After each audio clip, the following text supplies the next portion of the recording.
Si estáis escuchando esta crítica es por dos razones. La primera, sois unos fanáticos de Wes Anderson. Y la segunda, tenéis curiosidad por Asteroid City, la última película de Wes Anderson, pero no os atrae ni este ni su manera de hacer cine. Así que particularmente abro la veda y sois totalmente bienvenidos a los que odiáis a este director, ya sea por su manera de narrar, por su estética o porque simplemente no aguantáis más de 15 minutos de una de sus películas. Y es que hay gustos para todo, así que os invito a ver esta nueva película y le deis una oportunidad, aunque sea en un futuro próximo, en su estreno en plataformas. Y para los que llevéis tiempo esperando este momento, no desaprovechéis la oportunidad de verla en pantalla grande, la disfrutéis, os dejéis llevar y sobre todo, si es posible, la veáis por segunda vez, ya que la entenderéis mucho mejor y es una de esas películas que hay que verla mínimo 2 veces. Sergio ha quedado bastante satisfecho con la película. Tanto es así que cuando terminó, intentó recrear esos 6 minutos de ovación que obtuvo en Cannes, pero finalmente se contuvo. Insta e invita a que la veáis en pantalla grande, ya que las particularidades estéticas de Wes Anderson son tan pronunciadas que se pueden apreciar mucho mejor. Antes de ver la película, tenía constancia de que varios directores, entre ellos Paul Schrader, Martin Scorsese o el mismísimo Wes Anderson, recomendaba verla al menos 2 veces para disfrutarla al máximo. Y lo ha podido comprobar. Aunque de eso hablaremos larga y tendidamente. Ahora toca acabar la introducción e iniciar la crítica. Así que, como dice Sergio, al lío con la crítica.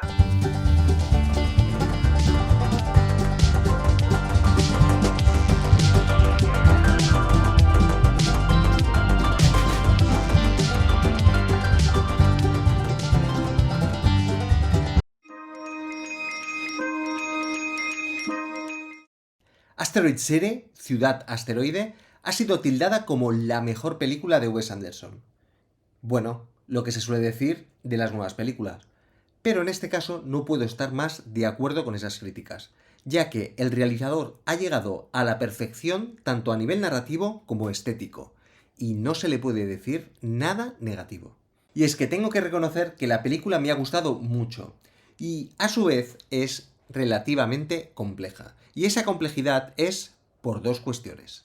La primera, la película es un diorama metalingüístico y juega con los diferentes planos y capas como si fuera un rompecabezas, como una muñeca rusa, una matrioska, y que son esenciales para el entendimiento de la historia del filme. La segunda, la velocidad de los diálogos y el ritmo acelerado de la narración, cosa muy habitual en las películas de Wes Anderson, pero en este caso estos factores pueden hacernos llegar a que nos perdamos datos e información para poder encajar esas piezas del puzzle.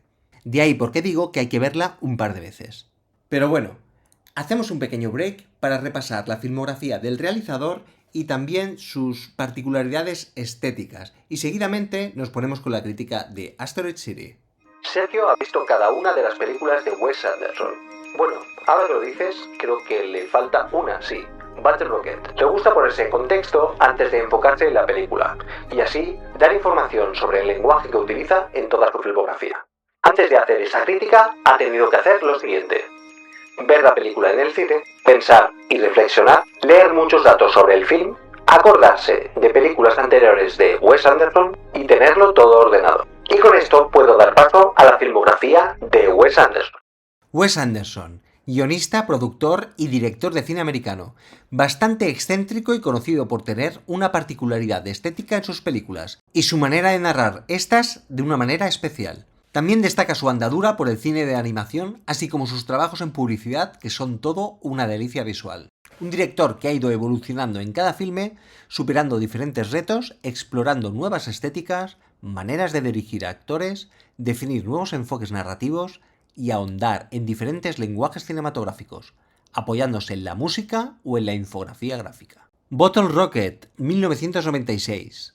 Ladrón que roba a otro ladrón. Academia Rushmore, en 1998. En 2001 tenemos Los Tenenbaums, una familia de genios, de Royal Tenenbaums. En 2004 la fantástica The Life Aquatic, mientras que en 2007 dirigiría el cortometraje Hotel Chevalier, creo que para Apple, y que sería el prólogo de Viaje a Darjeeling. En 2009 la fantástica adaptación en animación stop motion del clásico de Roald Dahl, Fantastic Mr. Fox. Y en 2012 una de sus obras más aclamadas y conocidas, Moonrise Kingdom. En 2014 le llegaría el turno al Gran Hotel Budapest, adaptando una obra del genial Stefan Zweig. En 2018 volvería a la animación en stop motion con Isla de Perros. Y en 2021 realizaría su gran homenaje al mundo del periodismo, la crónica francesa, The French Dispatch. Según Anderson, su próximo proyecto será una adaptación de 37 minutos de la colección de cuentos de Roald Dahl llamada El maravilloso mundo de Henry Sugar. Wes Anderson es un gran fan del escritor Roald Dahl, y así lo demostraría con su adaptación de Fantastic Mr. Fox. Y es que hay que tener en cuenta que Netflix se hizo con los derechos de todas las adaptaciones cinematográficas de Roald Dahl, así que tanto Fantastic Mr. Fox como su próxima película únicamente las podéis ver bajo esta plataforma. Después de enumerar su filmografía cronológicamente, Sergio necesita un respiro y ahora está pensando en la figura de Wes Anderson y en todas las tipologías que lo identifican como director y que hace que lo adoren o lo odien por partes iguales.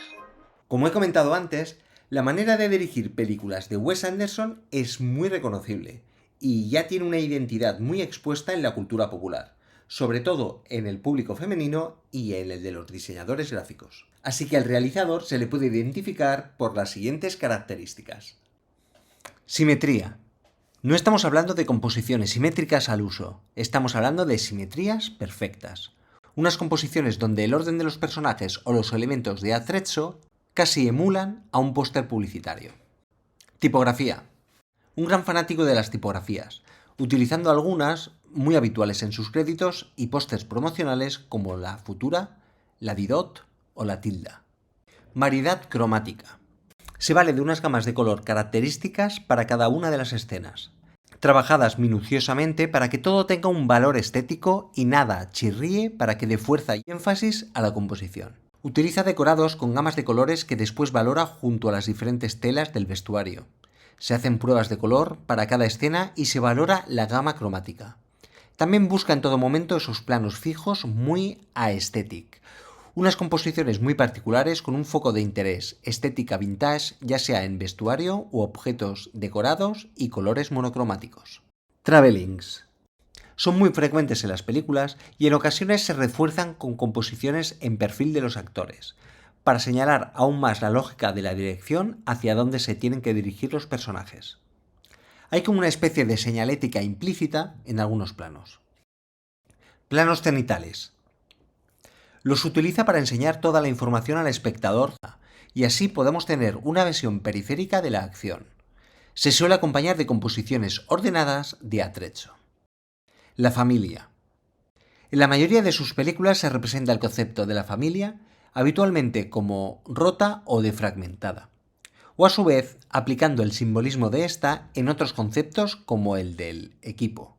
Y es que, según palabras de Wes Anderson, intenta no repetirse en sus películas. Aún así, queda patente su estilo en cada una de ellas, y eso le da un toque especial. Pero sí que tengo que decir a su favor que aunque verdaderamente en ocasiones reitere esa formalidad y esa manera de hacer sus películas, sí que le da otro significado, las evoluciona y las perfecciona.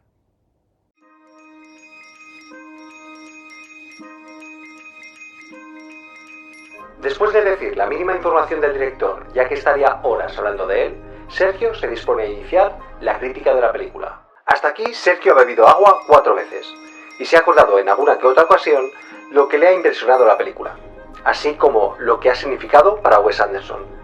Vamos, de toda la complejidad de las escenas, y se ha acordado de los operadores de grúa, así como de los diseñadores de producción.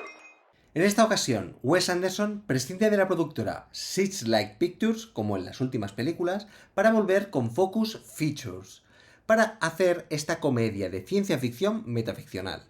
La película juega con el metalenguaje hasta su fin, en un juego de historias dentro de historias, en un guión coescrito por otro habitual, Roman Coppola. Por un lado está la narración principal, que está representada en color, de una reunión de Juniors Stargazers, un evento de cerebritos adolescentes para mostrar sus inventos de ciencia.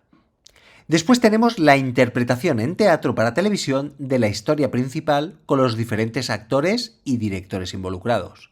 Y finalmente, la historia base que ocurrirá entre bastidores del guionista que está escribiendo la historia de Asteroid City. Estas dos últimas representadas en blanco y negro como un reflejo de la decadencia de los años 50 estadounidenses. Así que estos tres planos se irán intercalando para narrar la historia de la película. Eso sí, dejarán pequeños espacios en blanco para que los espectadores contribuyan con su lógica y así unir las piezas del rompecabezas.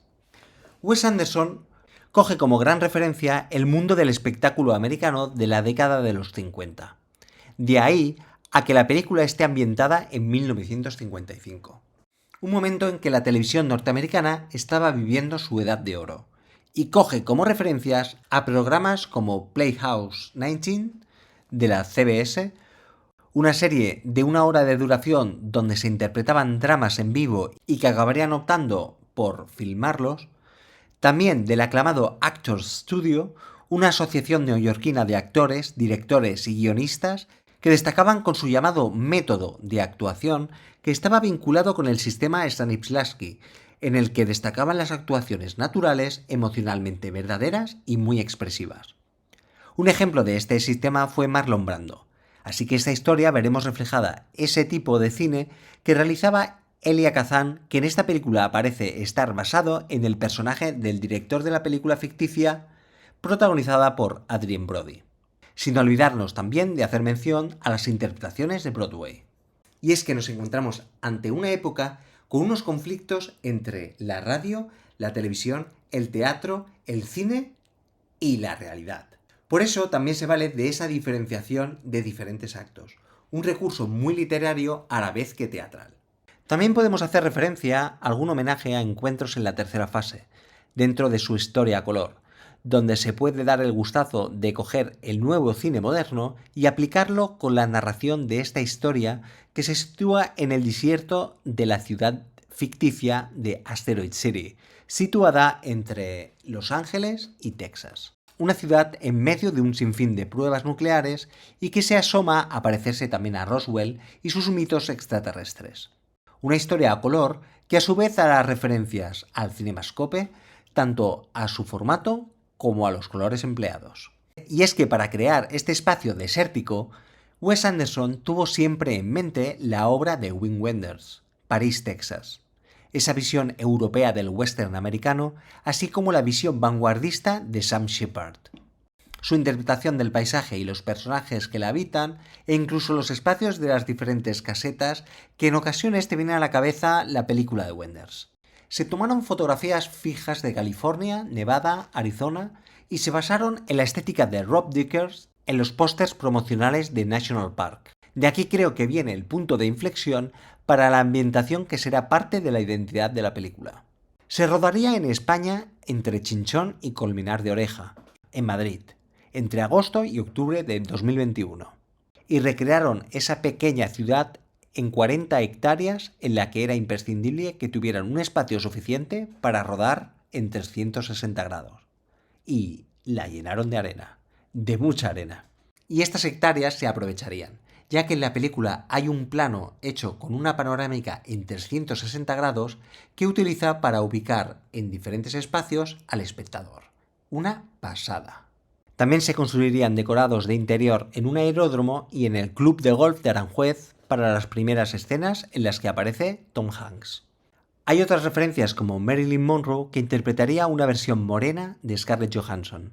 A otras como la música americana, con piezas muy sutiles de bluegrass americano, de banjo y guitarra. En esta película, Wes Anderson llega al cenit en cuanto a dirección de escena se refiere, y explota los travelings y las panorámicas horizontales en todo momento con la profundidad de campo, jugando el movimiento de los diferentes planos que le darán un toque estético muy del sello del director, y que será a su vez un simbolismo de los diferentes planos de la película. Y es que no veremos lo que queremos ver hasta que se unan todos en un plano fijo y tengan sentido. Se tuvieron en cuenta los escenarios como el de la cafetería, los detalles y el balance de color de los objetos. Tal es así que en el estudio del escritor muchos de estos objetos se pintarían de diferentes grises para que los colores no resaltaran al pasarlo al blanco y negro. En las escenas de blanco y negro se estudió todo cómo se reinterpretaría en ese mismo blanco y negro las variedades cromáticas, ya que en color no tenían sentido esas tomas. Tuvo mucha importancia la luz del sol y el director desechó utilizar iluminación artificial en las escenas de exteriores, aprovechándose de los efectos de luces y sombras. Como es habitual, Wes Anderson confiará en el director de fotografía Robert Yeoman.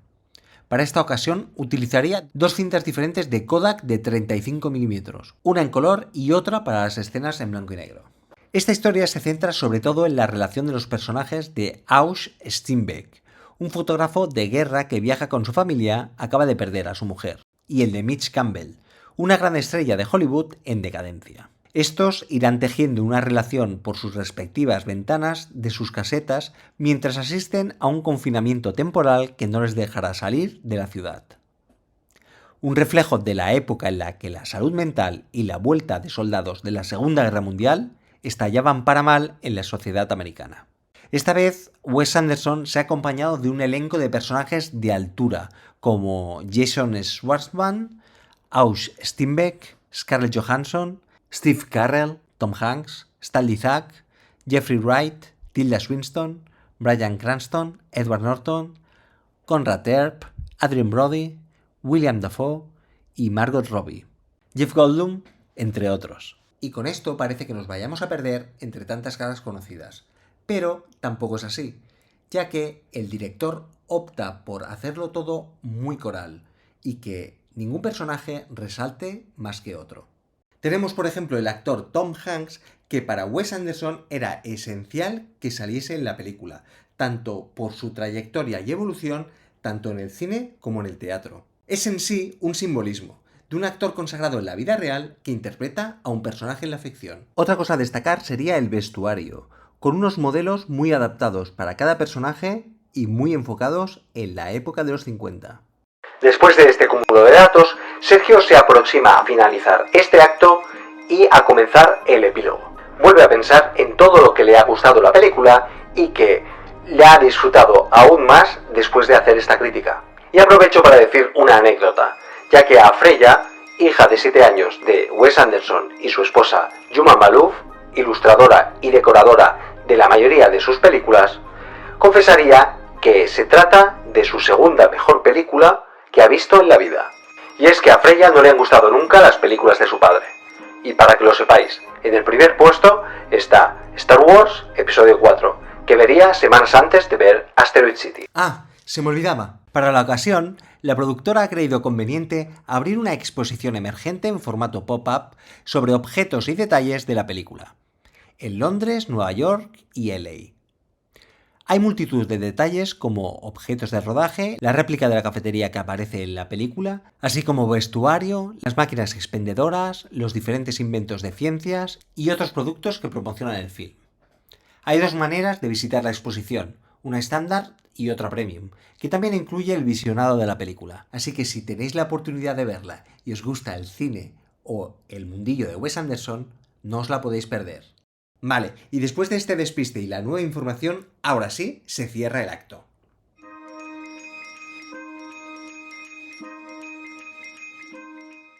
En conclusión, es una película con muchas caras conocidas y muy coral, y que se centra en una época muy concreta de la cultura americana, y que ante todo nos habla de las interpretaciones y las reinterpretaciones, tanto en sus adaptaciones de formato, con sus diferentes canales en radio, televisión y cine, así como en el significado de las cosas. Así vemos que Asteroid City es una reinterpretación de una ciudad ficticia americana y que los diferentes actores estarán basados en personajes reales.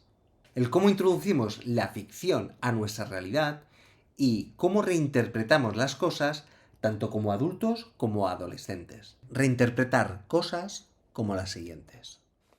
Asteroid City, ciudad ficticia de solamente 87 habitantes, recibe ese nombre por el meteorito que cayó en esta en el 3007 a.C.